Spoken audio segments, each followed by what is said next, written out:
we have this session, which is a pretty important and interesting session where we discussing about the Shenko's perspective on the water optimization area. I have Shri Malay Kumar ji with me, the director project from Lazar and Tubo Limited, and I also have Shri Shakti Kumar Pandey, the former executive director from ONGC. Uh, Dr. Ati Srinivas from JSW should join us soon, along with the Deputy General Manager Environment, Shri Shiv Sharan Meenaji from NTPC. By the time the other speakers join us, I would request Shakti Kumar Pandey to start his presentation. Probably I have his presentation, so I will share the slides, and I will request Shri Pandey to talk few words before I start with the presentation. Okay, thank you very much. Good morning to everyone. To Mr. Malay Kumar, Mr. Rao in absentia, other speakers, Mr. Khatri, people whom I am able to see, and those whom I am not able to see. Good morning to everyone now. So, with the kind person, will I start my presentation now? Yes. Yeah, we'll start my slides. Yeah, next slide.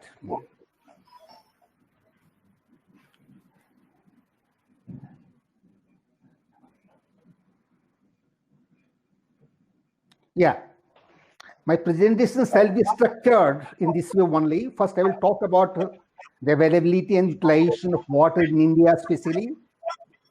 And then I shall go for the industrial cooling, water consumption, particularly in the water cooling towers.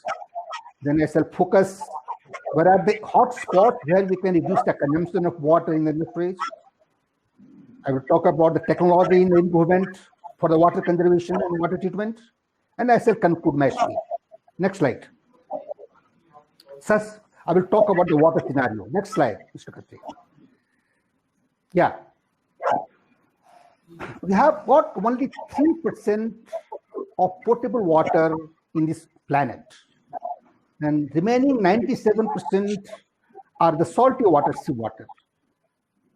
Now, out of those 3% potable water available in the universe, we have got 0.3% water, which is either in the tanks or rivers or ponds or swamps.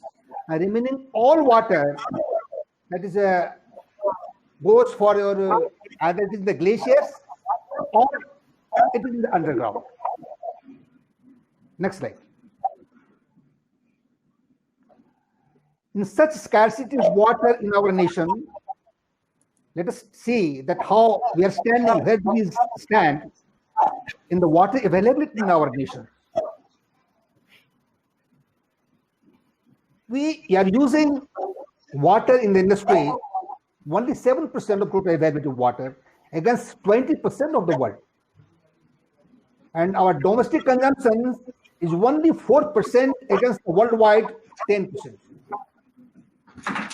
And our agricultural consumption of water is 89% against agriculture of 70% in other parts of the world. You see it, in spite of being very scarce in water, we are using 89% water only for the agriculture as against only 70% of the other nations of the world, of the remaining part of the world. We are using only 7% in the industries.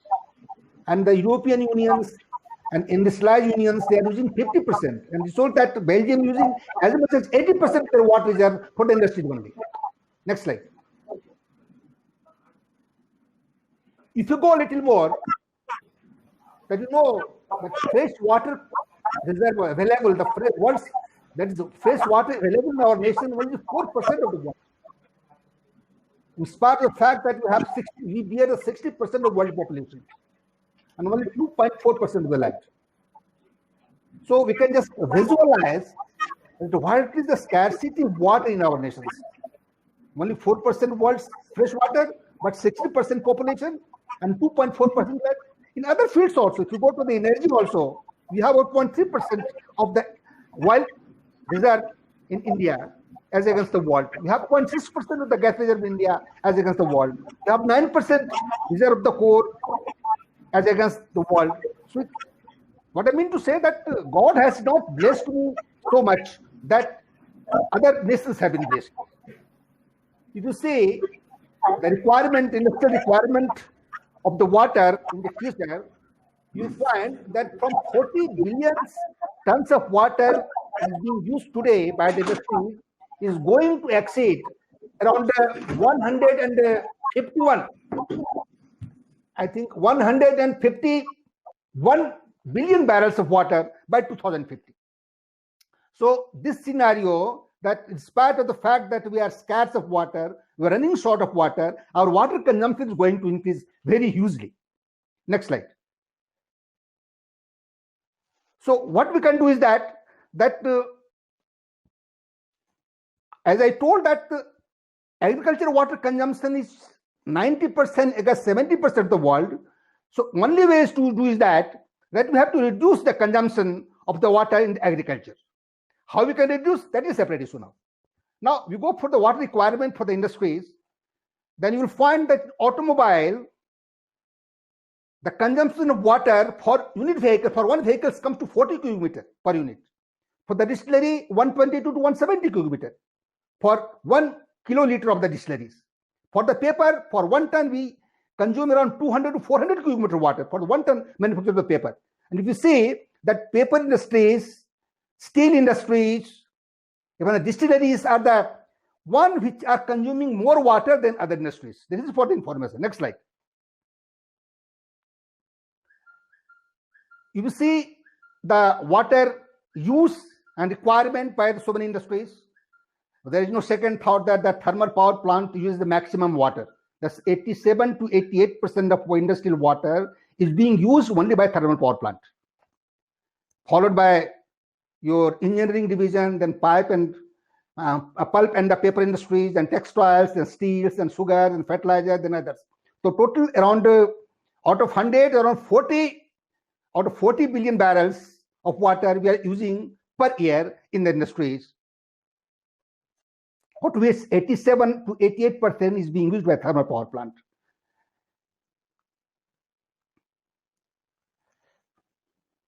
Basically, and this wastage of water is only from the two sources. Okay, you have changed the slide now. Okay, let's come to the little previous slide, Mr. Khatri.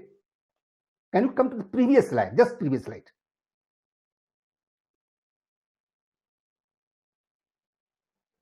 Yeah. So I think I'm not able to enlarge that one. Can you little bit enlarge? It is not quite visible on the screen. Just can you enlarge? Now it is visible. I can see it. So we can take a thermal power plant. The most water wastage is either from your blowdown or from the evaporation or from your slurry and all that.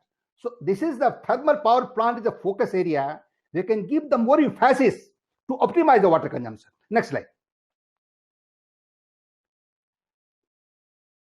This is industrial water productivity. There is a one parameters that has been designed by the UNESCO, that is a UN organization, the India Infrastructure Paper Limited, that says that the productivity of the water, what does it mean productivity? That means per cubic meter water consumption yields how much value to the product. If I use 1 cubic meter water in the industries, how much value addition is taking place in the industries? This way, this factor is calculated. It has found that Japan, by using 1 cubic meter water, that using the value of their manufactured product to $119. Korea, by using 1 cubic meter water in the industries, that added the value of the product by $93.7. But India using only 3.4. That means when you consume 1 cubic meter of water, only $3.4 is used in the value of the product. Next slide. Let us come to the focus area where we can reduce the consumption of water. Next slide. Heating and cooling cycles, as I told, are the main points of water loss. Heating cycle is in the blowdown from the boilers and the steam leakages, and the cooling cycle it is blow down as well as evaporations.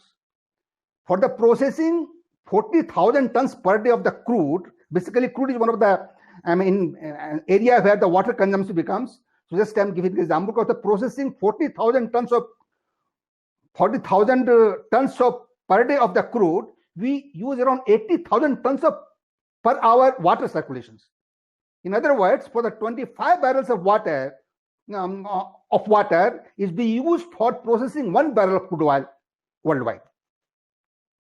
The water blow down from the boiler depends upon the feed water and the quality. The maximum source where we blow down the water, either it is the feed quality of the water and the pressures. And it can vary 5 to 20%. It has been reported by industries that the blow down of water from their cooling water as well as from the boilers comes to around 5 to 20%. Now, steam loss through the steam blowdown and leakages in India, in Indian industries, have been reported to be ranging from 16 to 30%, even more than that. So much water, so much steam loss leads to so much use consumption of water. Let's come to the next slide. Second is the cooling water. Cooling tower operations, where basically most of the water is being lost or consumed, either in the form of evaporation or form of the blow down from the windage, is the best economic way to cool the system.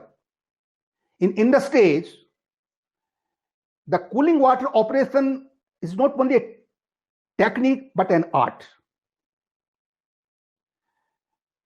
Like a driver can drive a vehicle better than an engineer, similarly a technician can operate your cooling tower in a better way. Because technology gives the optimum value of the parameters to be maintained, but to adjust those parameters, whether it is the pH or maybe hardness, maybe alkalinity, maybe the conductivity, all these adjustment is a technique. Secondly, the evaporating water cooling system is the best suited. Previous slide. Come to previous slide. I will take some time on this slide, so please don't change it. Yeah, next slide. Yeah. Please keep it, unless I say please. So, evaporating cooling water system to cool down the industries or equipment is considered to be the best, in the sense that if you evaporate 1 pound of water, you can cool the system to 10 degrees Fahrenheit, and you can remove the heat equivalent to 1000 BTU.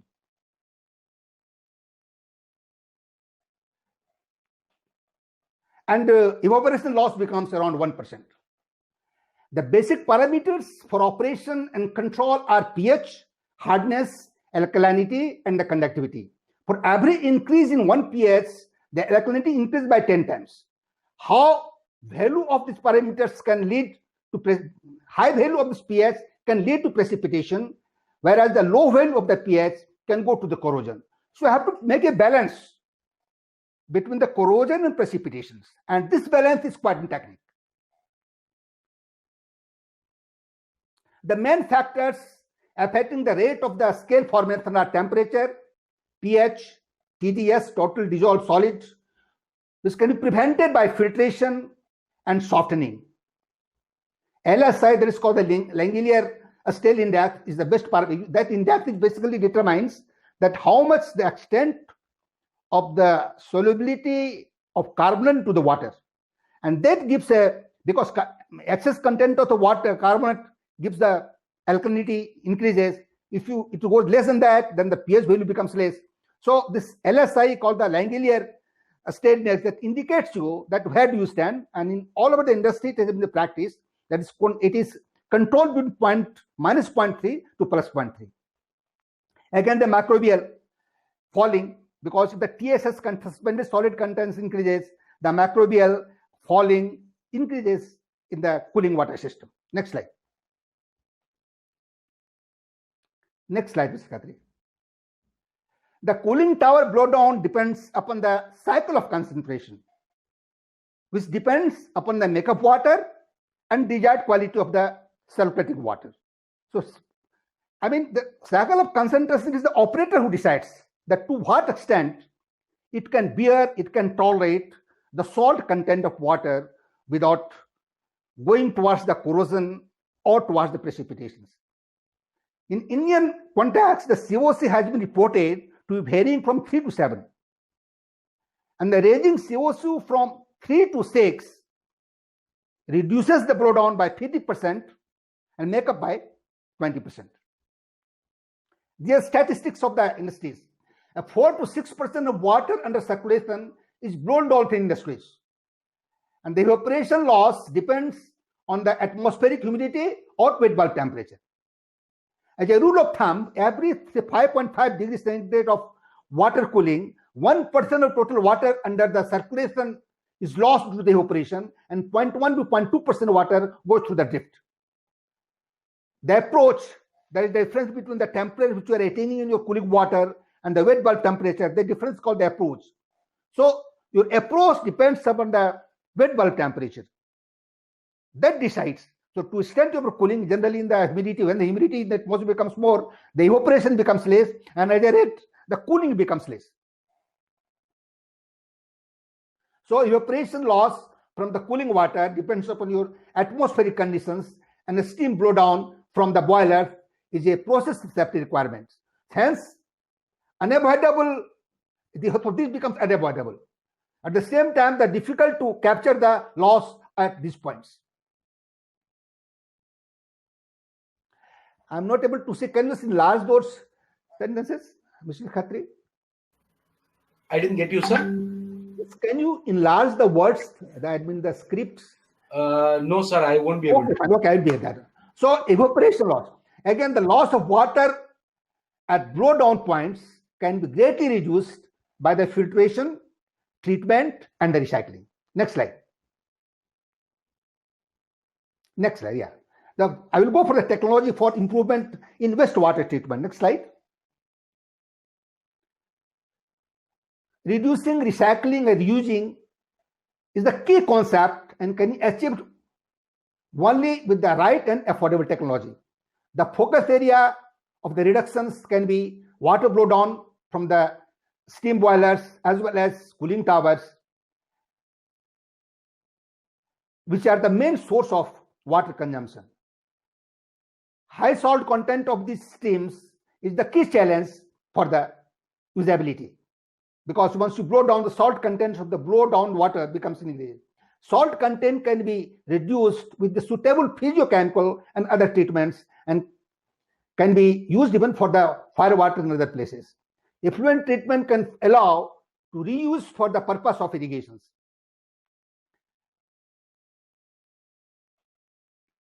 Today, the ion exchange methodology and membrane technology methodology blowdown can be made domestically usable, whereas with the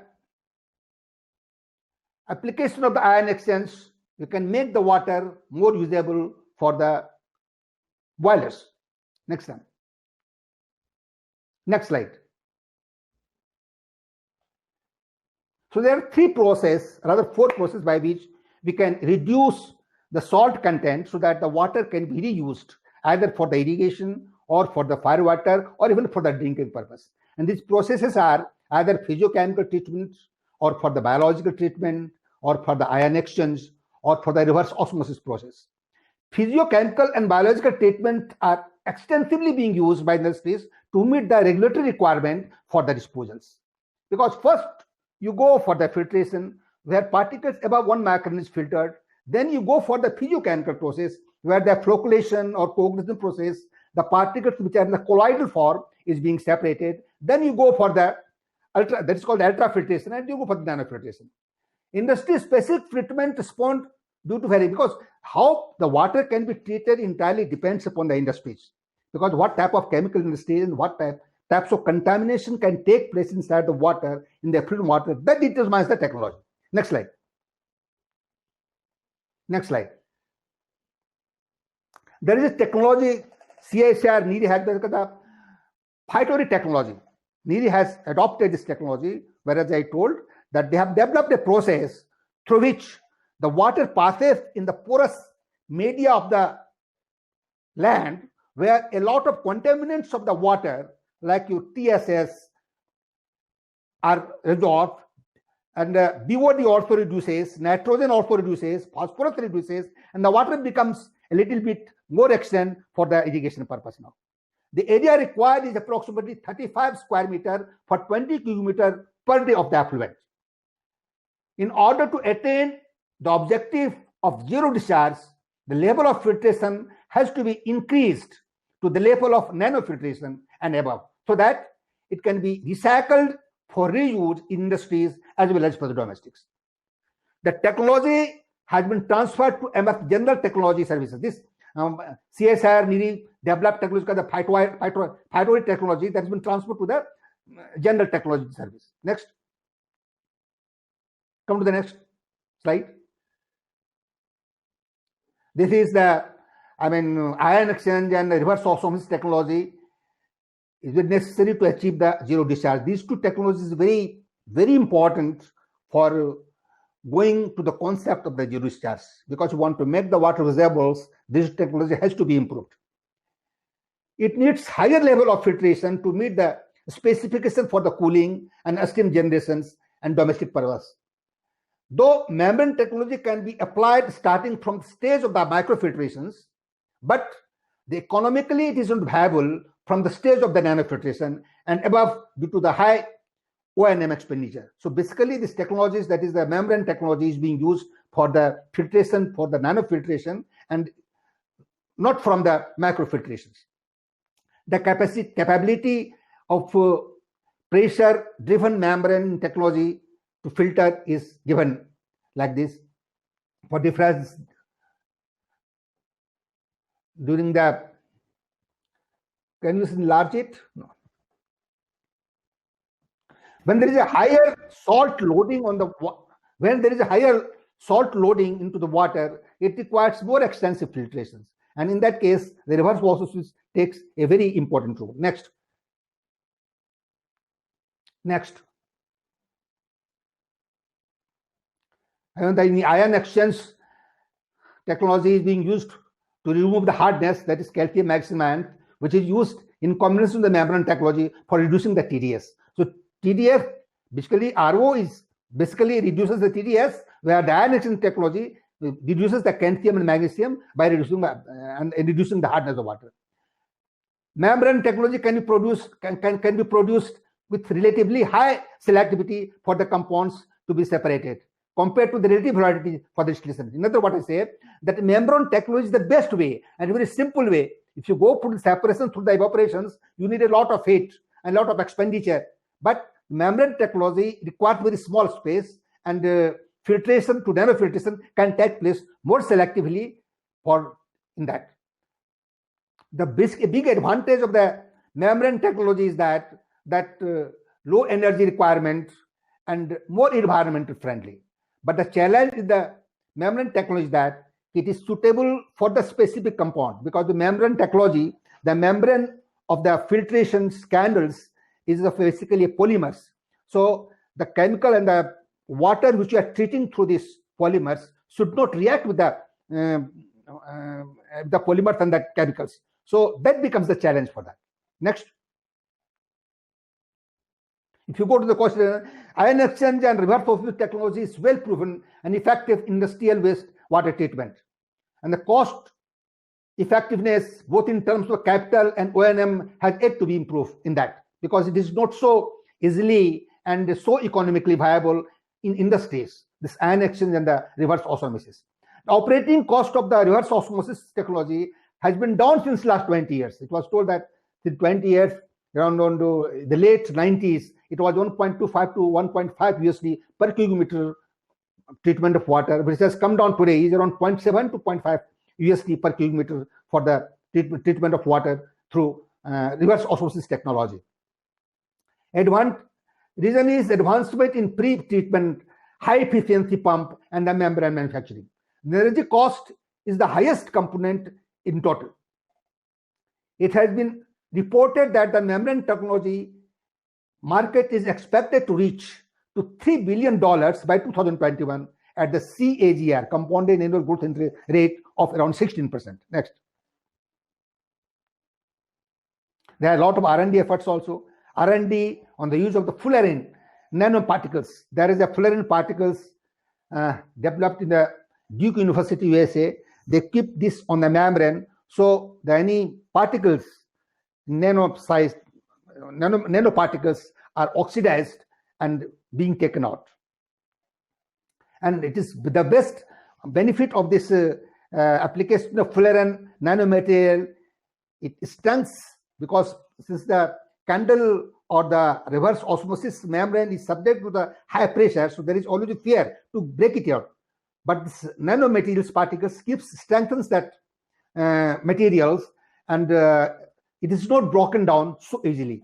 And at the same time, it can change and can remove the contaminant particles in situ. There is one technology called electrically switched ion exchange technology that was developed by the Richland, America. The combination of electrochemistry and ion exchange. This utilizes the redox reaction of electrically conducive materials for the elution of the various ions to form aqueous solutions. Because the elutions, a lot of electromagnetically charged particles are removed through this technology. Next. I will conclude now. Next. That blowdown points in boiler and cooling water tower are the major source of wastage of water in the industries, which can be recycled for the use of fire water, agriculture, and domestic purpose, with the advancement of reverse osmosis and ion exchange processes. The technology must be economically viable, a system which is socially desirable, ecologically sustainable, and economically viable can only ensure the sustainable development. And I think the reverse osmosis and the ion exchange process can be made to that extent. Environment regulating body can simultaneously look at the generation of the contaminants apart from the disposal level.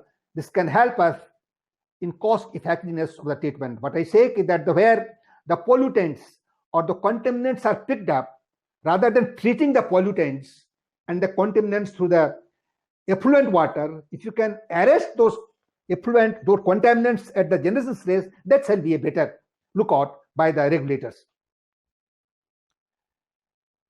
Membrane technology can lead in industrial water treatment to achieve the objective. Membrane technology is going to be very effective.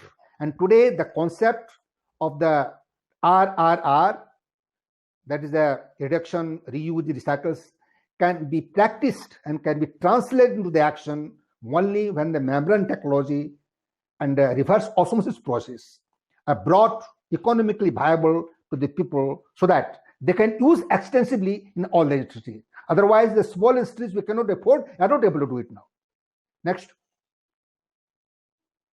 Next. So with these words, I thank you very much for giving me opportunity to speak on this matter now.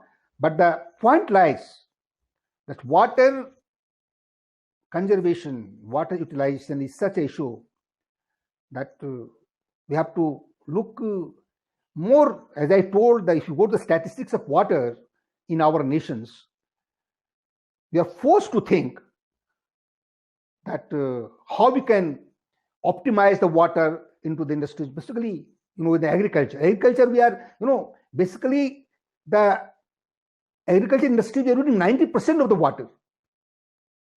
And the efficiency of the water usability in the agriculture is only 36% irrigation efficiency, whereas the world's irrigation efficiency is 50%. So in order to utilize the water optimally, there are two things. Apart from reducing the water consumption by industries through RRR process, it is also equally important that how we can increase the irrigation efficiency so that more water can be drawn from the system for the use of that, because we are using minimum. So for the using participants, we are using 7% against the 20% of the world in industries, only because we don't have water. So with these words, it is thank you very much for giving opportunity, and thanks all. If any questions, I'm here, sir. Thank you so much for enriching the knowledge of the participants. We will take the questions after the sessions is completed. You could stay connected to us. Okay. Participants keep raising their hands, but we will take the questions after the presentations are over. I'll request Mr. Malay Kumar to now join. You need to unmute yourself because I muted you. Yeah. You're clear now. Yeah, you are able to hear me? You're clear now. Yeah, very good. You want me to start? Yes, sir. Okay, let me just share my slide pack. Yeah, so I think, I'm Malay Kumar and I work for Larsen & Toubro, and I am basically head of portfolio management for the hydrocarbons. And I am currently managing around 5 projects for around 14,000 crores for refineries and petrochemicals. And I have around 30 years of experience in this sector. And I started my, of course, career with boiler house and treatment plants, and I was in shift operation. And after that, I moved to, of course, doing a lot of projects in my life. Today's topic is something which really interests me, and that is about the ZLD, which is zero liquid discharge. And our previous speaker has talked a lot about water conservation, and I would be basically extending on what he talked about. I would be focusing more on the technologies and how these projects are to be implemented for the power sector and for the other industries. I go to second slide, and then it basically talks about the contents which I'm going to talk about. We'll talk about the global scenario for ZLD and how it originated and where we are. What about the emerging economies, how they are implementing ZLD. Then we talk about few systems which are very prevalent and common in the power sector. Also some systems which are common in the other industries. And then we talk about the RO system, which our previous speaker talked about, but we would extend that RO to some other high efficiency systems. And then we would talk about installation cost, and then we will see a case study. I go to now the third slide, and I would like to talk about how the ZLD started. All of you would have heard of Grand Canyon, and it is on the Colorado River in US, Arizona. And the river during the 1970s, this river became very saline. And then there are a lot of power industries on that river, and they were given the diktat to come out with something which is zero, something like ZLD, where you are not discharging any effluent into the river. And then that's how it started. And then the concept of the brine concentrators or the evaporators, they came in. And then there were some power plants which were implementing the brine concentrators along with evaporation ponds. I think all of you know about evaporation ponds, and they are the first technology for ZLD. But you lose the water. After the first stage of evaporation, the second stage used to be in the evaporation ponds. Then the technology improved, and some of the industries came out with brine concentrators. And of course, now there are a lot of improvements in the thermal technologies. The other technology, which of course is a new one, and I personally have put a RO-based plant for desalination in Vizag refinery long time back in my career, and that is the RO technology. And now the RO, there are different versions of RO which are coming in. The technology has further moved into some niche technologies like electrodialysis, and then the membrane distillation and forward osmosis. But not much of, I would say, capital project implementation has been there for these technologies. So I would say that basically the ZLD is today focused on 2 technologies. One on the multi-vapor compression, which is MVC,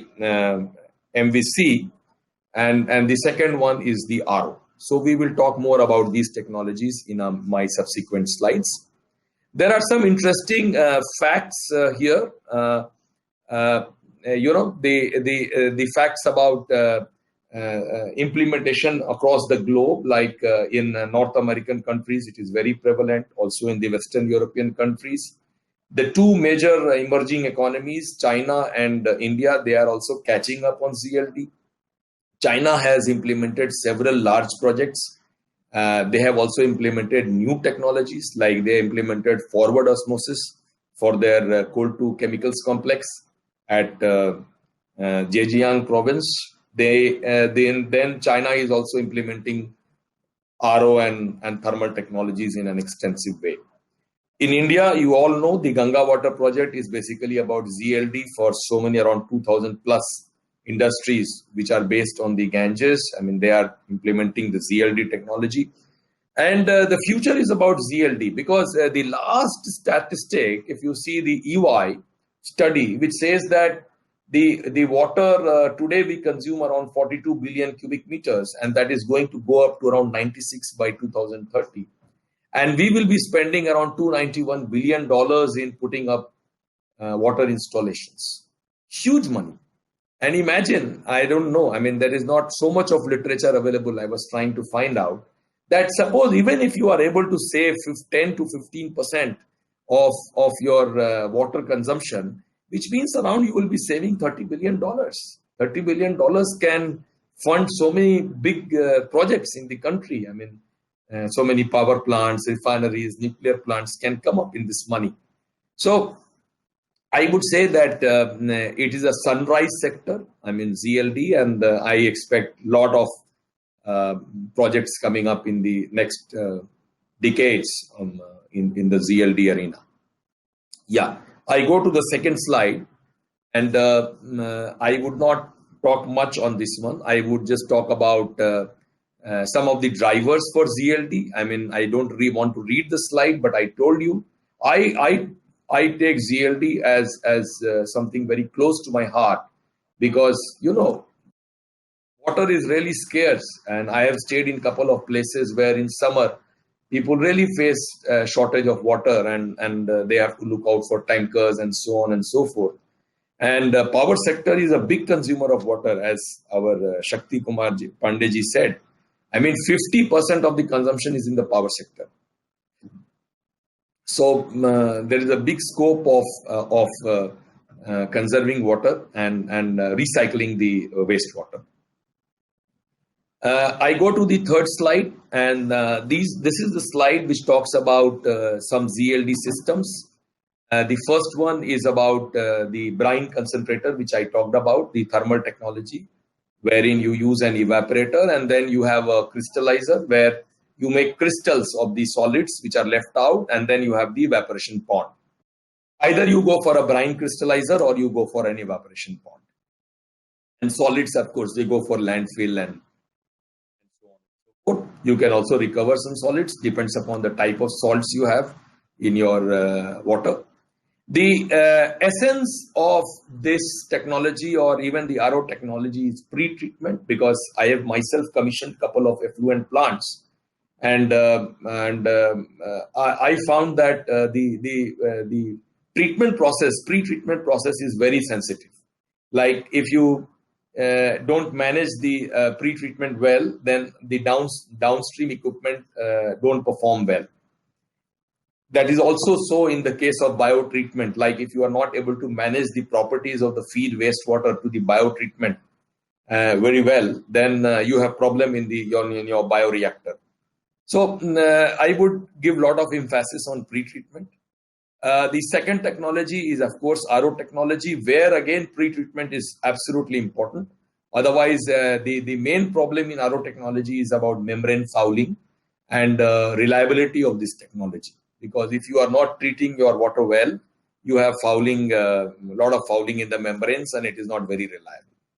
The recovery in RO technology is also around 50%. Whereas in thermal technologies, you can maximize recovery to around 95 to 98%. That is the main difference. The energy-wise, RO technology consumes far less energy than thermal technology, so it is quite energy efficient. And capital cost-wise, of course, RO should be better than thermal, because thermal, of course, needs a lot of piping and lot of, the equipment are costly. But they are very reliable. I go to the next slide, which is about pre-treatment, and this is basically, if you talk about power plant today, I mean, one is the cooling tower makeup, which you consume, and the second one, of course, is now most of the power plants are going for FGD. And in FGD, in refineries also you have FGD now, and FGD is again becoming very common. Now, with FGD, you also have wet scrubbing. Because the flue gases, they have a lot of SOx and some other acidic compounds, and you want to scrub them off with an alkaline solution. So you have the wet scrubber, and when you again regenerate that alkaline solution, you have a lot of soluble salts, and those soluble salts are highly soluble. Basically, they are sulfates, ammonium sulfate or calcium sulfate, calcium chloride and all, which are highly soluble, and it is difficult to make crystals out of them in a brine crystallizer. So what you do generally is you replace the calcium and magnesium, nothing but hardness. All of you would have read in your early days, the hardness is caused by basically calcium and magnesium salts. So you replace calcium and magnesium with sodium, so that sodium chloride's salt can be crystallized.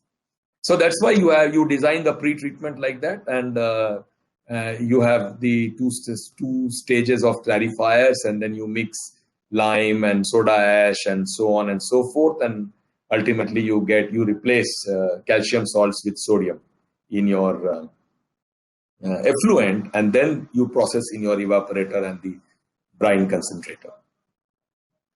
I go to the next slide, and this slide is about brine concentrator, and I have also included a picture of actually how it looks in the plant. It's a very simple technology. Brine concentrator is a simple shell and tube exchanger, and I would use a stylus I will just talk about this. This is a shell and tube exchanger. So what happens is that you have a compression device, and what is happening is that you are exchanging the heat between the vapor. This is the vapor which is giving away its latent heat to the brine solution or your effluent, and effluent is getting hot, and then your vapor is forming inside the tubes. On the shell side, you have this vapor. So vapor gives away the heat of compression to this one to basically vaporize the water of the effluent, and this vapor is again exchanges your heat with the feed effluent water and then goes as a recovered water. Very common technology in most of the power plants. The recovery is generally around 70%. That means suppose if you have say 100 cubic meter of effluent, you recover around 60-70 meter cube of water. But then that 30 meter cube of water, you have a choice. Either you lose it in evaporation pond, or you use a brine concentrator, brine crystallizer, sorry. And it is nothing but what you do is this is again a vessel where you flash, and then you condense and you recover that water, and whatever solids are there, they go to a dewatering device, which can be a centrifuge. And then you make dry cakes or something out of that, and that you send it for landfill. So this is very common, and it is also used in the process of centrifuging is used in many effluent plants. But crystallizer is a costly piece of equipment because of the intense corrosion in the vessel, and so the economics is very challenging. And you can see the steels used are generally palladium, titanium, and then chrome, nickel, moly steel. A very challenging technology. Now I have the other one, which is the upcoming technology, and which is about a cold crystallizer. Here what happens is that the high metallurgy can be replaced with a low grade stainless steel. And in this what happens is that you create vacuum in your vessel and in the surface condenser. So here you have basically you are creating vacuum. And when you create vacuum, the vaporization pressure comes down. So this is nothing but a vacuum type of flashing. and very common in refining sector, using vacuum distillation and all. Can be also used in the crystallization process. So you have again a refrigerant compressor and all those things, you know, to cool the basically the brine solution. So this is very common again now, not very common. Sorry, it is an upcoming technology in the crystallizers. I go to the next slide, which is RO based ZLD, and I mean, very common technology being used for desalination, being used for producing DM water. Now, many of the industries, they are producing DM water out of RO based system. The anion and cation exchange process, which used to be used earlier in the earlier days, are getting replaced in a big way by RO technology for producing DM water. Also being used in wastewater treatment, and but there is one limitation: it cannot handle too much of salinity, and then frequent fouling happens, and maintenance is also very frequent. I mean, there are issues on the reliability of this technology. So yeah, you have to spend a lot of money on pre-treatment and also processing the water, which can be ultimately processed in the RO system. There are some patented technologies of Aquasoft and all, who are using this high efficiency reverse osmosis. They patent the pre-treatment process, and seems to work better. Reliance Jamnagar has implemented one of this technology for their cooling tower makeup water. I mean, the wastewater there, the blowdown is being treated in a Hero plant, and that is being used as makeup for their cooling tower. The ideal thing would be to use RO and then followed by a brine concentrator and a brine crystallizer. So you can have more reliable ZLD. At the same time, you can manage the salts to a very wide range, and you can optimize the energy requirement, because RO uses very less energy. You can see the difference. The brine concentrator around 20 to 25 kilowatt per meter cube, crystallizer 52 to 66, whereas RO only 2. So RO is far superior, but the recovery again is only 50%, whereas in the thermal it is 98%. I go to the next slide now, and this is about the installation cost, which you will see that it is around 10 to 12 crores for a 40 meter cube per hour plant, where you have wastewater treatment with ZLD. And suppose if you are setting up a 100 cubic meter, 200 meter cube per hour plant, should be around 60-70 crores. I talked about these two things, like cooling tower blowdown is one, where you need to have some treatment and recycle that one. The other thing is about boiler blowdown, like continuous blowdown and intermittent blowdown, and all those things can also be mixed along with this stream. But the water is less, not that much. And the other major thing would come from the flue gas desulfurizer. And I talked about that this is challenging. I mean, handling this water is challenging because it has got very soluble salts, and you have to spend a lot of money on putting the pre-treatment. But then the day is not far where ZLD will be mandated. Already almost it is getting mandated now. You don't get a factory to start up a new factory without ZLD. I mean, the pollution control boards, they definitely look for ZLD in your layout. You can't have a layout approved without ZLD. I would after reading, a lot of literature and a lot of things, what is happening all over the world, and I found that thermal ZLD with RO pre-concentration, it's a good option. A hybrid one, where a lot of industries have implemented this one. As far as India is concerned, I talked about the big water the power sector consumes, around 20 billion. I also talked about that we will be spending around $91 billion to generate that much of water by 2030, and any saving is a big saving for us. The coal-based power is further going to increase in India to 70%. So you can imagine this challenge even becomes more. Besides the cooling tower blowdown and the desulfurizer, you again have that coal wash, that wash water of that coal land area. Then you have ash water. Then you have it's a challenge. You have a lot of wastewater streams coming from a power plant, and you need some recycle. The government guideline has become now more stringent. From 4 it is coming down to 3 meter cube per megawatt hour of consumption. I talked about Reliance Industries. They have implemented a Hero technology, and that is working well for their cooling tower. And if you can see their process flow, and you can see they have first put a clarifier, and then for removing the suspended solids from the blowdown. Then again they have a filtration. They have again they bring down the soluble salts in the zeolite softeners, basically anion and cation exchangers, and then they have the degasifier, where all the carbon dioxides and oxygen and all which are removed, and then after that you have the RO membrane stage 1 and stage 2, and then the reject again goes for disposal.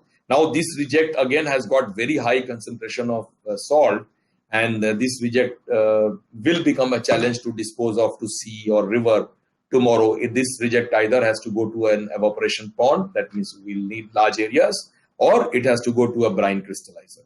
That day is not far. L&T is a single solution single EPC solution provider. We have I don't belong to that group. We have a very big water and effluent treatment group, and they do all sorts of plants. They are a single stop shop. I would say anything you want for your industry, they can come out with a solution. They can tie up with people, they can get the best technology, and of course, project implementation is our forte. This is my last slide, and I'm a bit passionate about it, and I urge all of you to spend some time thinking about environment on a daily basis. And everybody has to do his own bit for protection of environment in whatever way you do. If you can use less paper, you can use some solar power, you can preserve some water, you can substitute some geyser in your house by using a solar water geyser. In any way, and we all belong to industrial sector, and if through good partnering, if we can implement some good water conservation projects, that is good for the environment, for the globe, for your country, and for your own self, and for the future generation. So with these words, I end my session. I hope you liked it, and I'll be open to questions and answers. I am not an expert in this field. I am basically a project builder, but yes, I'm an EPC guy. I started my career, of course, with an operator, and then moved to Shell. So many things I have done, and yes, any project we can do. Thank you very much. Thank you, Malaji, for the inside thoughts. The special reason was to have you here, to have the views on the end of EPC, also to the eager audience here.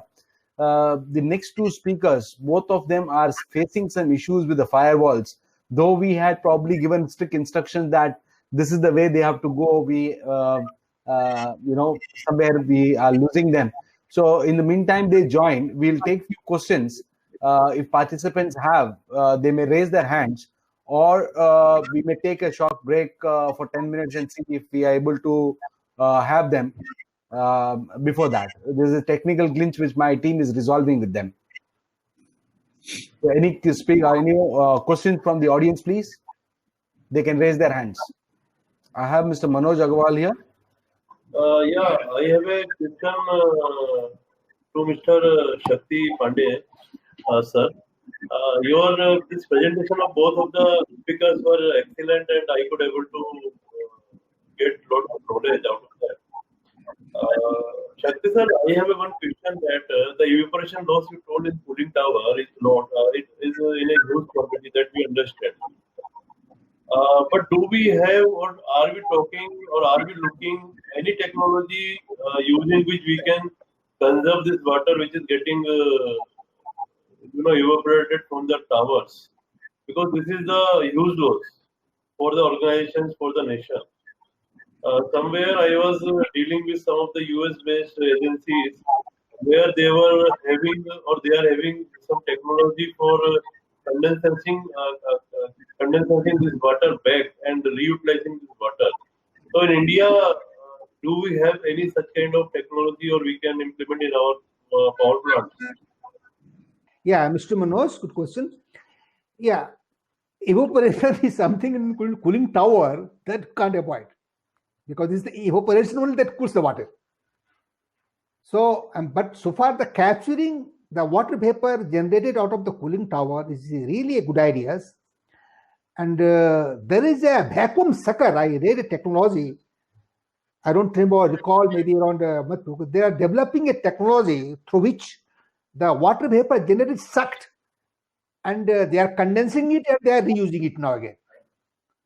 I am not able to see the name of the vendor, but there is a technology, though it has not come to the ground. It is not well approved technology as yet, as I understand. But there is a technology through which they suck the complete water vapor generated from the cooling tower, they condense it, and they reuse it again as a recycling now. But this is the time that it will going to take the time. But till that comes, but if you see in other way that I have told and Mr. Malai has told, triple R is the best process. If you can recycle it and reuse it, that can be nothing better than that. But if you want to recover that water vapor coming for that, I have not come across any country which they are using right now in the world now. But there is a technology which sucks it, condenses it, and reuses it again.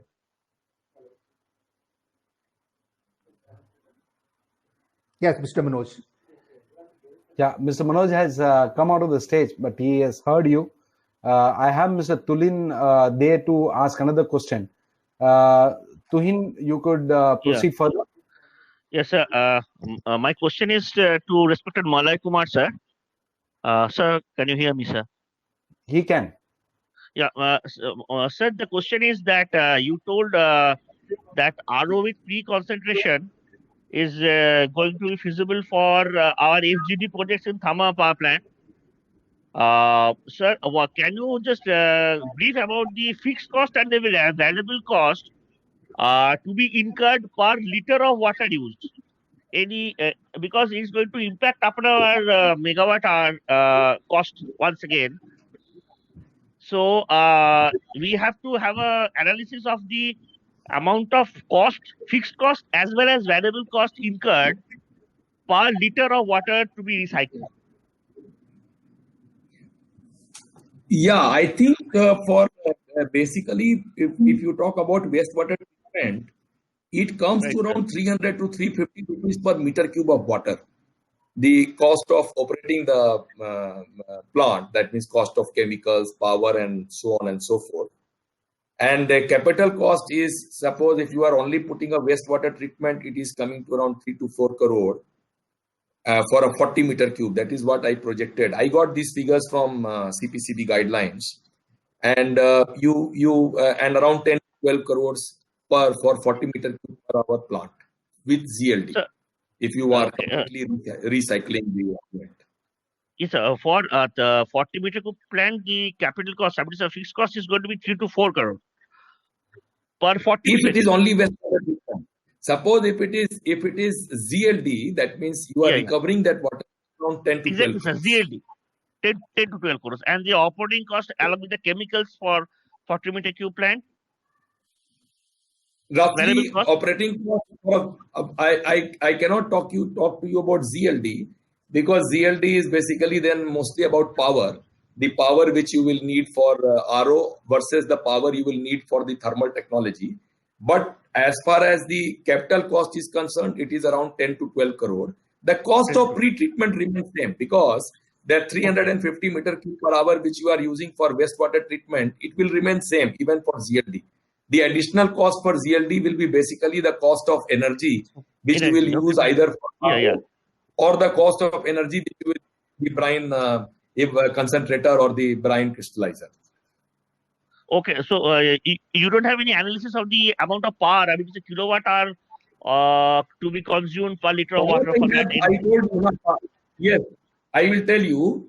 For brine concentrator, generally you need around 20 to 25 kilowatt hour per meter cube.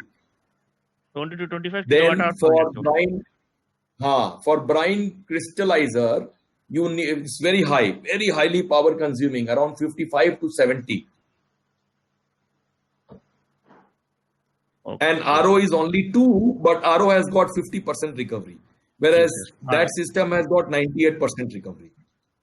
So the challenge is more in that remaining 50%, because the first 50% recovery, I mean, you are not spending that much of power on that one.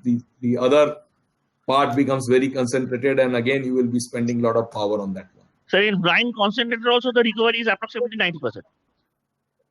No, brine concentrator 70%, 65 to 75%. 70%, okay. Yeah, okay. 70%. You can take 70%, but with brine crystallizer, the recovery becomes around 95 to 98%. Okay, sir.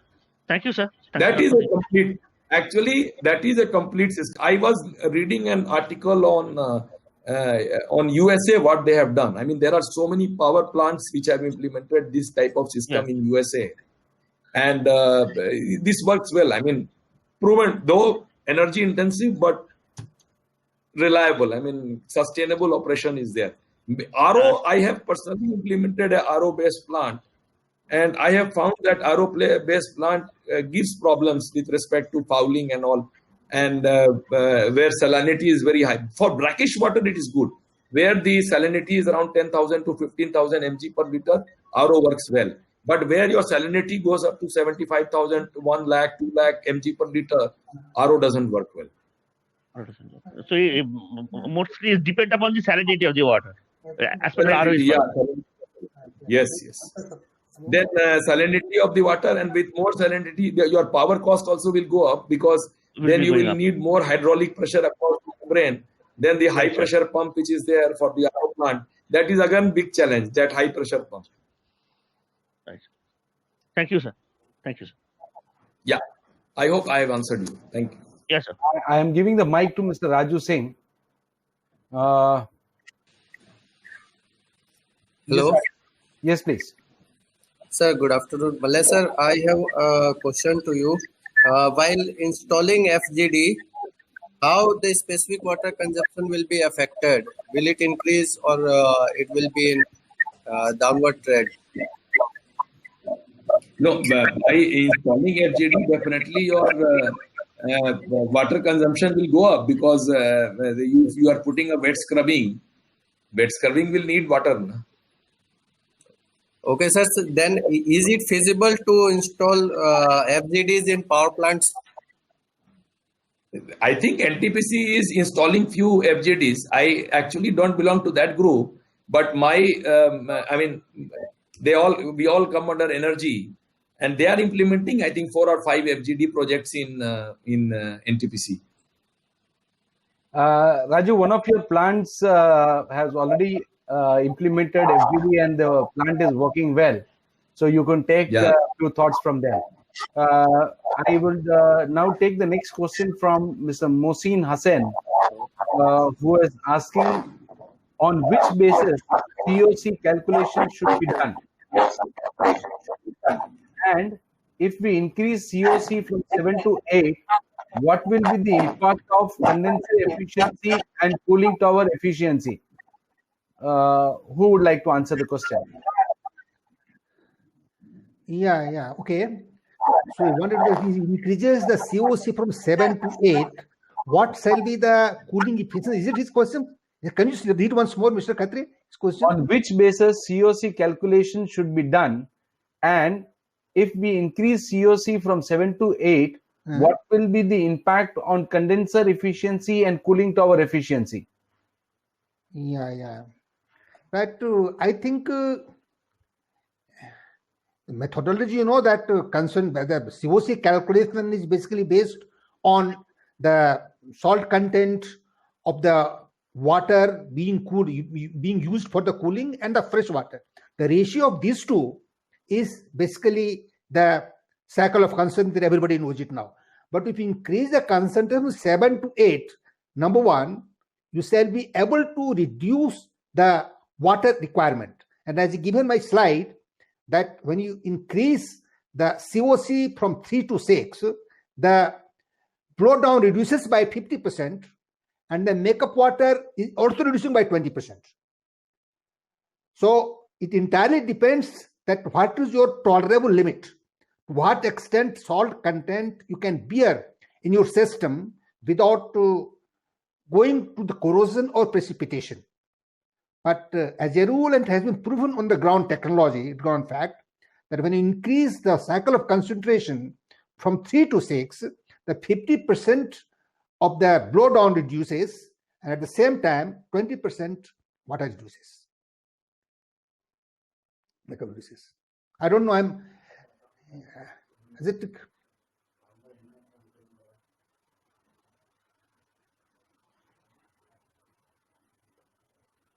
Mr. Raju Singh would like to ask another question. I think he is giving the mic to him.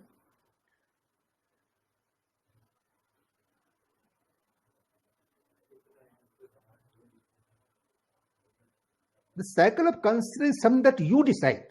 The operator decides that to what extent he can tolerate it. And you are using a lot of chemicals inside that. No, that also affects your efficiency, because ultimately when you are putting the chemicals, maybe your corrosion inhibitor or the scale inhibitor, you incur money for that. So that reduces your efficiency. So, it depends upon in your system to what extent you can bear such time, without going to that now. That is very specific and relative to the industries where you are using that one. But as a thumb rule, I told, if you increase 3 to 6, 50% reduction in the blow down and 20% in the reduction in the fresh makeup water. Okay, probably Raju Singh is not able to access the mic, probably because of the internet issues. Most of the plants are in remote locations, and the connectivity to internet is a little difficult. So I probably do not see anybody raising hands, and I would now take Mr. Just one question. Yeah, if you kindly permit, Mr. Khatri. Yes, sir. Yeah, just Mr. Malay. A lot of things to learn from this project man. Yeah, Mr. Malay. Yeah, as you told that this is your what you say, that brine crystallizer and brine concentrator is used, then you can go for the water to be of the better quality. If I use the reverse osmosis process, then do we need that brine crystallizer and what you say, vacuum evaporator or concentrator? Do we need it? Sir, generally, if I use a red water, I'm talking when I use a seawater, and with the help of that, we want to convert it to the potable water, then do we need these additional things in addition to that reverse osmosis process? Sir, what generally they say is that the RO system works well till 70,000 mg per liter of salinity. And beyond 70,000 till around 250 to 3 lakh mg per liter, the brine concentrator and the brine crystallizer, they work well. So what they say is that suppose if you are handling a saline or a lot of solubles are there in your wastewater, very high concentration, then it is good to have both. I mean, partly you handle through RO. That means you take that 2 lakh in and then you reduce only to that level so that RO is not stressed. And then, of course, the final thing is done in the evaporator and the concentrator. Then the energy requirement comes down. Energy requirements, that's what, I mean, I read a lot of literature on this one. So energy requirement comes down and the system becomes very reliable. And then the RO also works well and this also works well. It's a hybrid system. Here that I came to this because I came across with the complete Chennai is using the saline water by the process of this RO process and using and feeding to the all municipal corporation. And many countries, even the Gulf countries, were running short of water. They're using the RO. Even when I was heading the Uran plant, there was shortage of water. Mr. Khatri, can you take 3 minutes more, if you permit, kindly? 4 minutes? Mr. Khatri, Yes, can yes, you 4 minutes more? Yeah, please. yes, go yes, I have time. Yeah. So when I was heading the Uran plant, the problem was the water. It was in Bombay. So it means 2012 or 13, there was huge shortage of water in the lakes because MIDC, I was taking the water from the MIDC to the lakes and all that. So a shortage of water, so much so that I had to set up my plant. Then I went to the principal secretary of the government of Maharashtra. The state told me, कि भाई मैं किसी जान बचाऊंगा, आपकी जान बचाऊंगा. So much scarcity of water. So at that time, we thought to developing the RO process. We consulted NIRI, we developed the RO process, and we found that we take the sea water, the concentration of 25 grams per liter of the salt, that you don't need any other things like your vacuum evaporator or the precipitator or concentrator.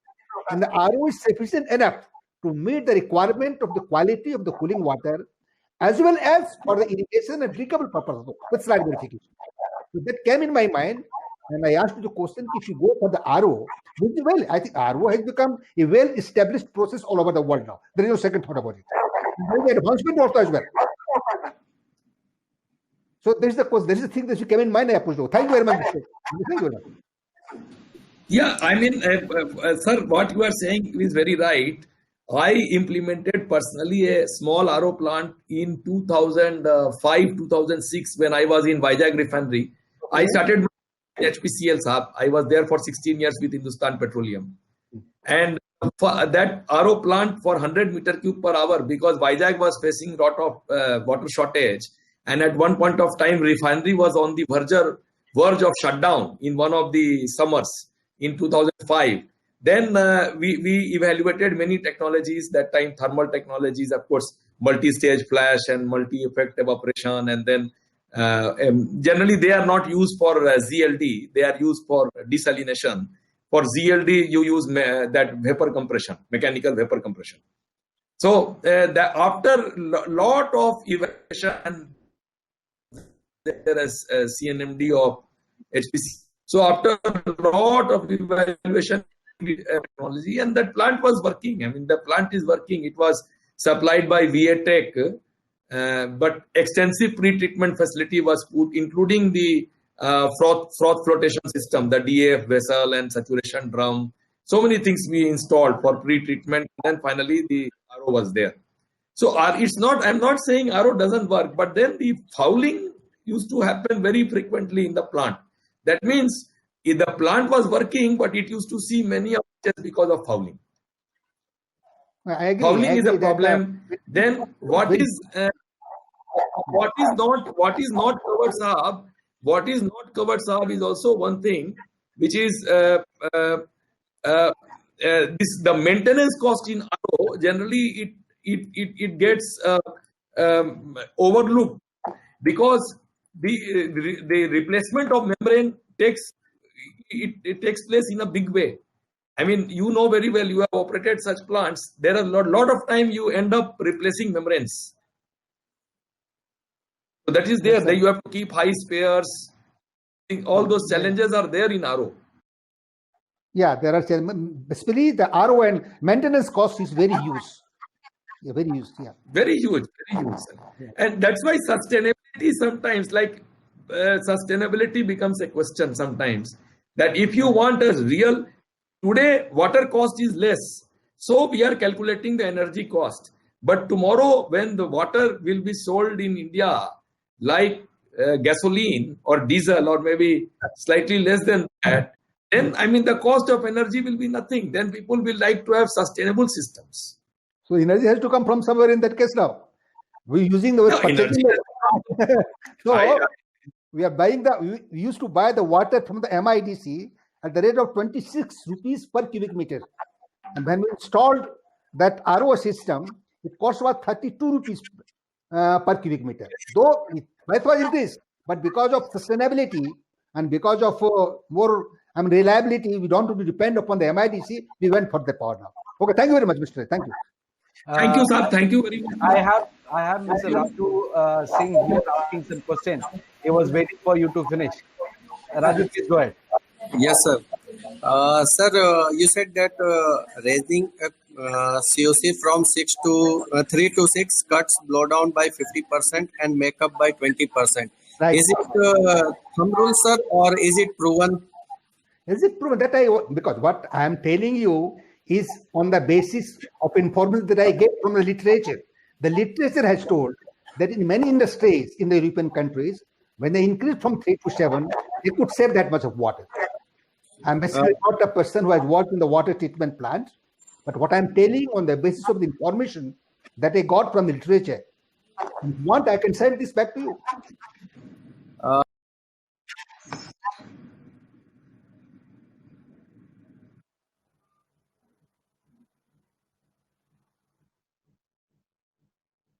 I think there is an interruption. Hello? The signal, yeah. Signal, I'm not, yeah.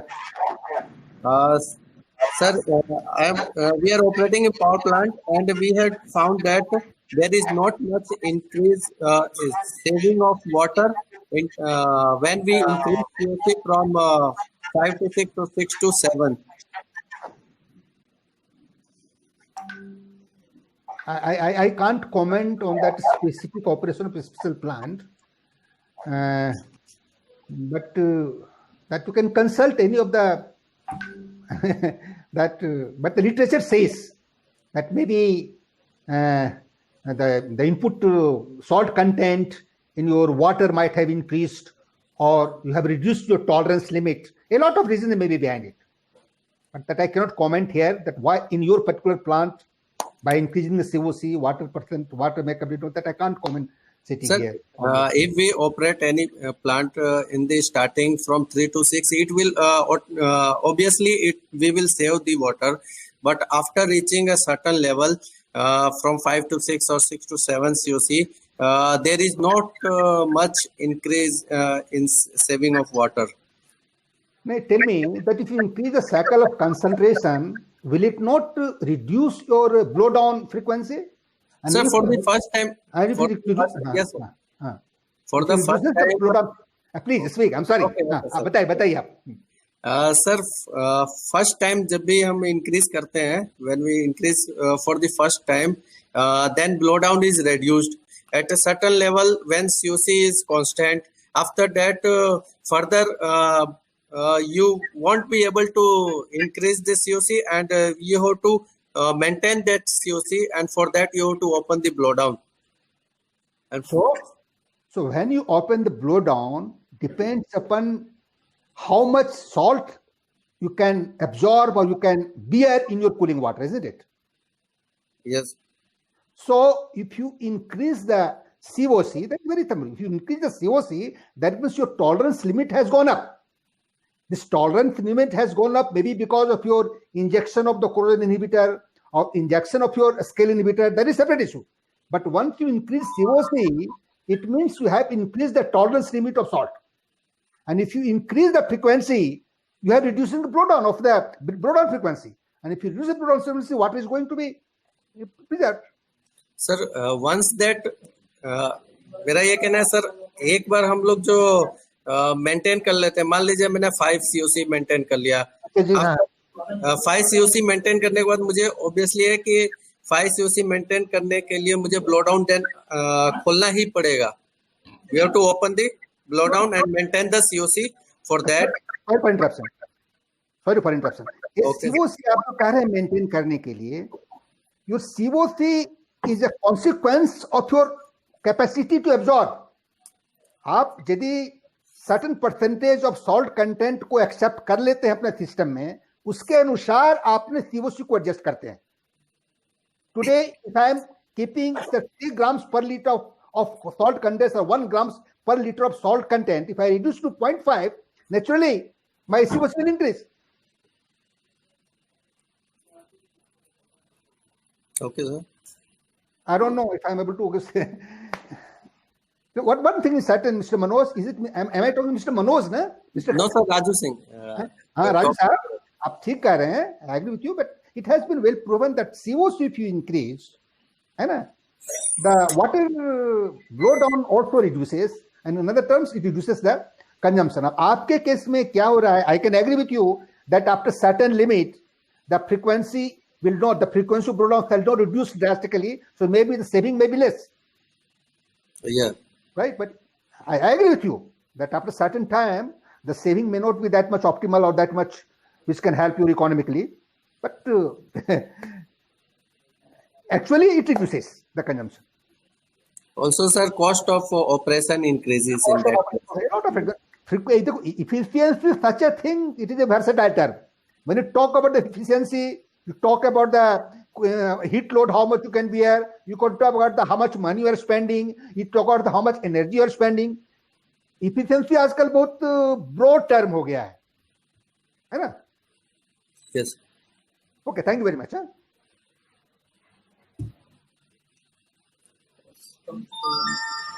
Sir, one.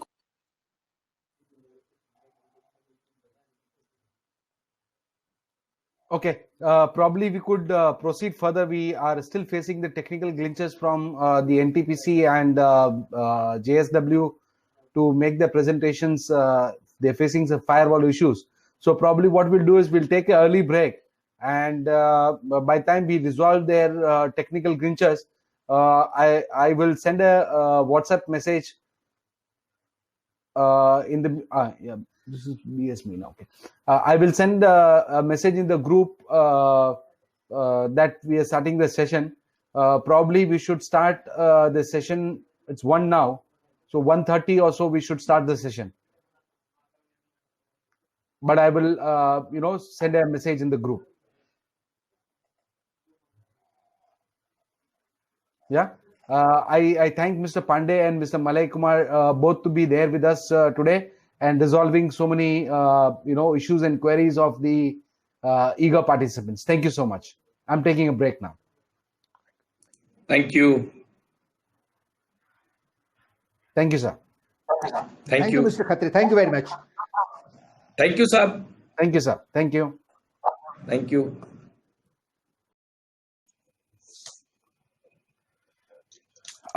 Welcome back after the break.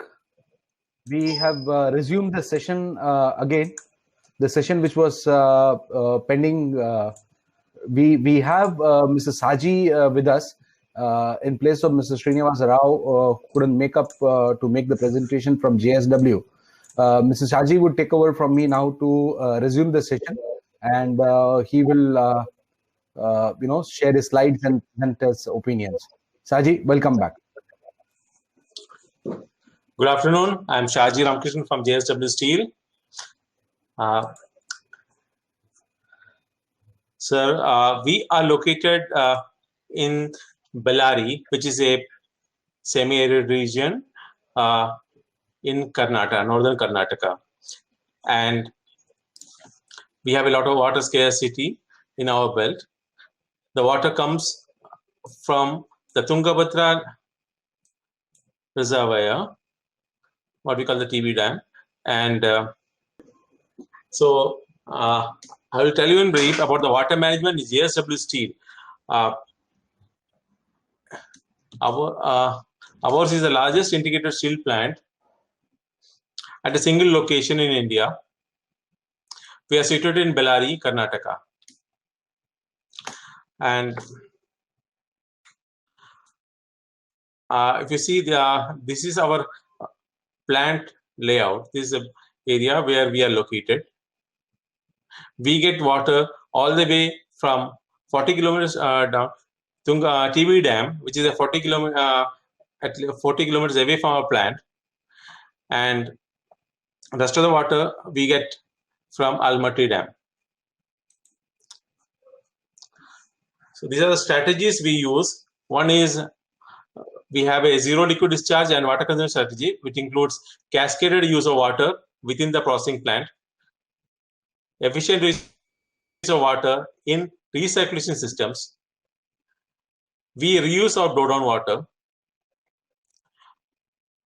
Then recovery and reuse of water from process blowdown, extraction of water from reject streams of RO plants, reduction of salt load in water recirculation system, and reduction of evaporation loss in our raw water pond. These are the facilities that we have got. We have got around 9 clarifiers. We have raw water treatment plant. Then we have around 18 ETPs. We have around 6 RO plants, which treat around 21,700 meter cube per day. Then we have got 3 guard ponds. These are the guard ponds which are located at the corners of the plant, wherein the treated water from the treated effluent from the plant units, they drain into these ponds, and from here we use it for we recycle it back for RO plant, and then use it for lesser portable uses like ore washing, gardening, wetting, and we try to balance the water because these ponds are very big in size, and as the water comes in, whatever turbidity is there, water suspended, they settle down, and the clear supernatant water we try to pump in. Then we have got a zero liquid discharge plant, 400 meter cube per day. This is the first in the world. It is in our Cocoa Ones. So this is strategy, sir. We are operating at 12 MTPA steel plant, and we have a valid CFO at up to 2021.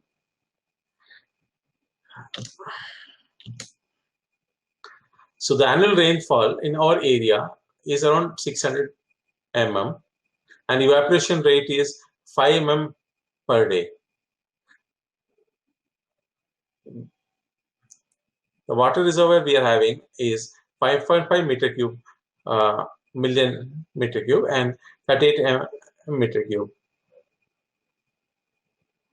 We have water treatment facility for 8,300 meter cube per hour and shop water recycling systems of 28 numbers, wherein we recycle around more than 98% of the water. We have 9 effluent treatment plants, 3 guard ponds, STP is 4 numbers in our townships, RO plants 6 numbers, and ZLD. So this is our salt balance, which is critical for us. So we use around 60 TPD of makeup water, and again water treatment we have 20 TPD. Evaporation loss is 0, and salts 80 TPDs to be removed from evaporators and RO.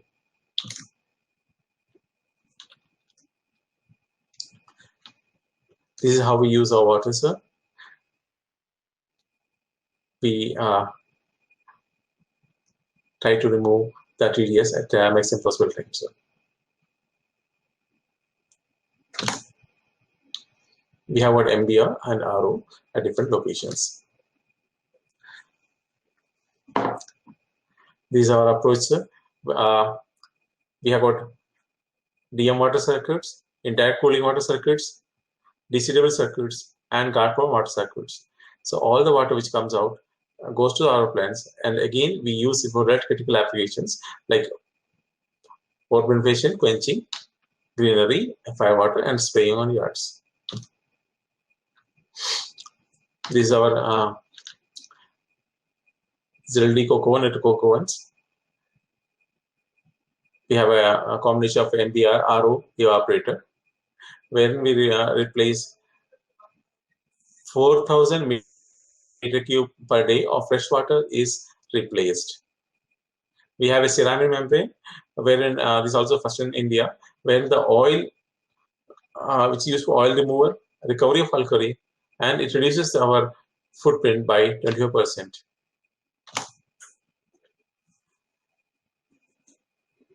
We have CO2 injection at our BO furnaces for removal of hardness.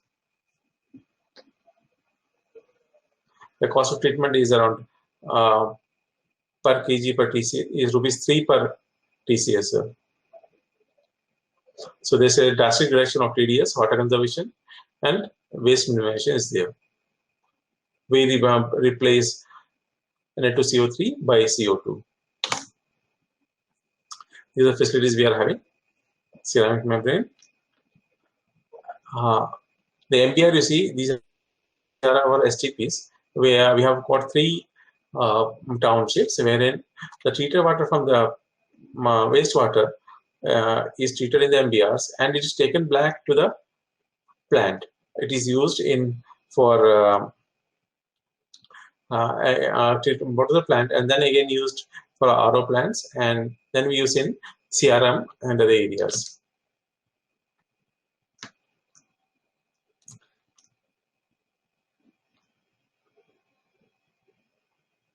This is a part of our Israeli facility.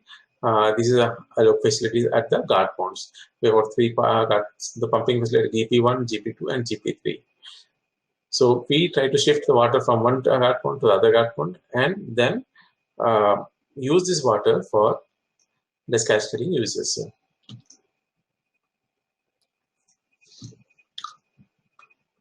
These are our RO plant at our zero liquid facility at Coke Ovens.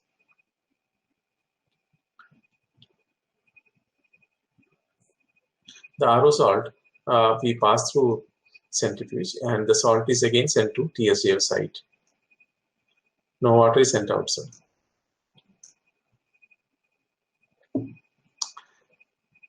This is how the water treatment happens, and the final product, you can see the final product.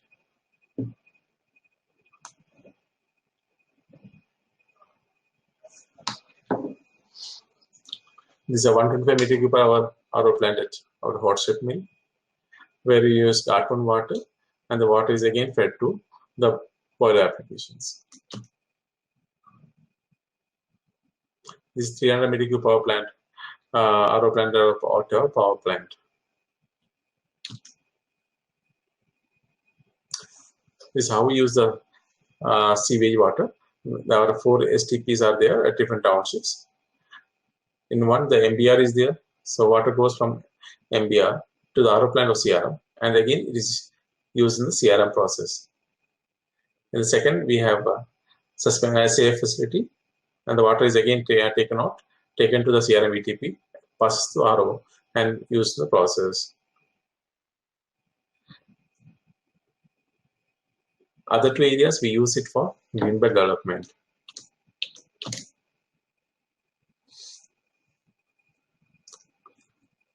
So this is how our facility looks like. We have the largest reed bed facility in India, wherein the sewage water is passed through the reed beds, and the water is again the water quality of less than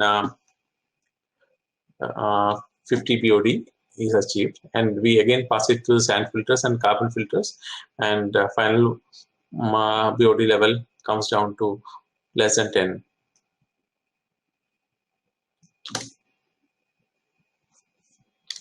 The grown water from our guard ponds is used for greenery development. We have around 7,500 acres of land, and you can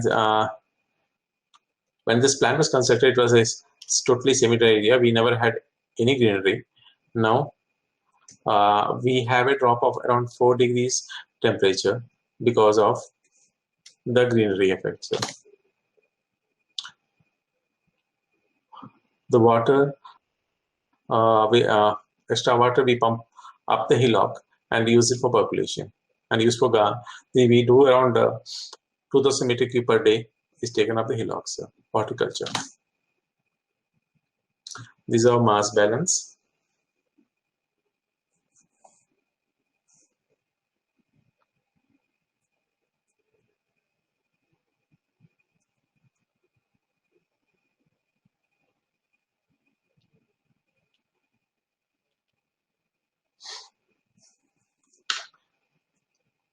And this is a specific water consumption.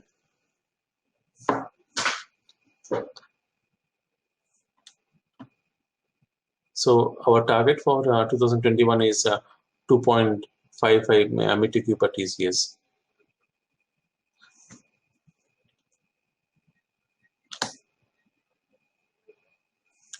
And this is the economics of RO plant treatment.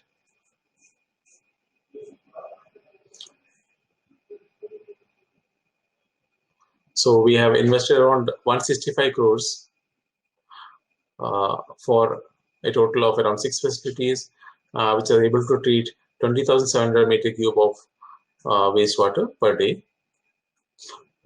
Our total, the cost of raw material is 37 rupees per meter cube. And we are, because of the stringent norms, we are not allowed to discharge water. We try to recycle the maximum. And in the summer seasons, there's a lot of water constraints. So we try to manage the whole process through recycling. So.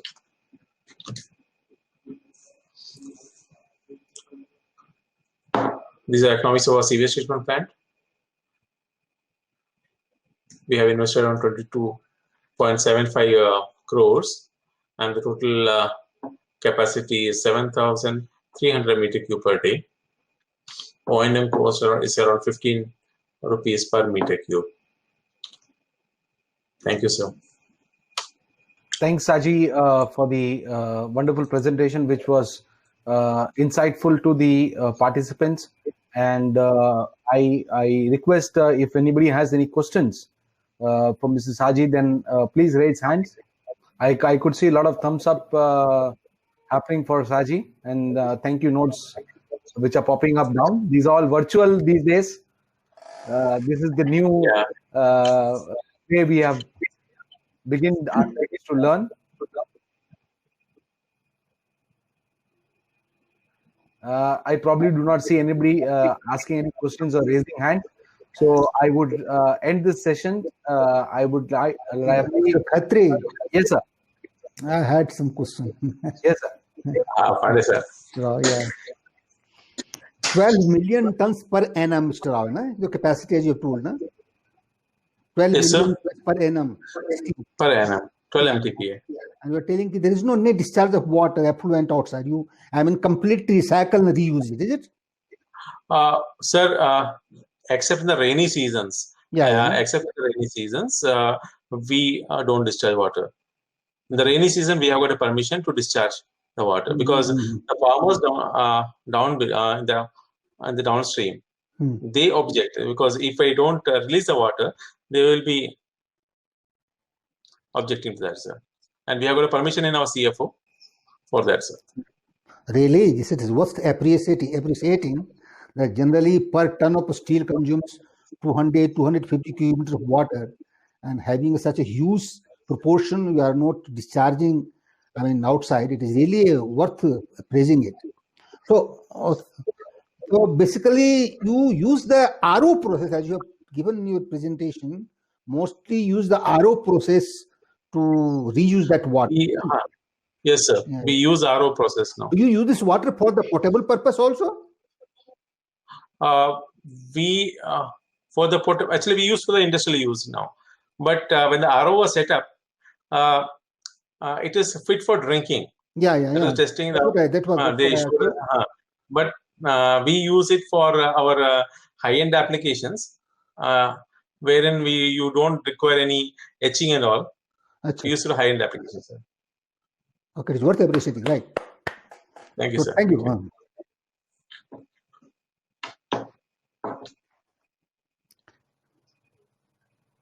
Thank you, Pandeyji, for your loud appreciations, and this would definitely help JSW to improve much better. And I appreciate JSW's investments for the environment protection. Thank you so much. Now I would probably end the session so that we can move on to the next further sessions. Thank you so much. Thank you for being with us.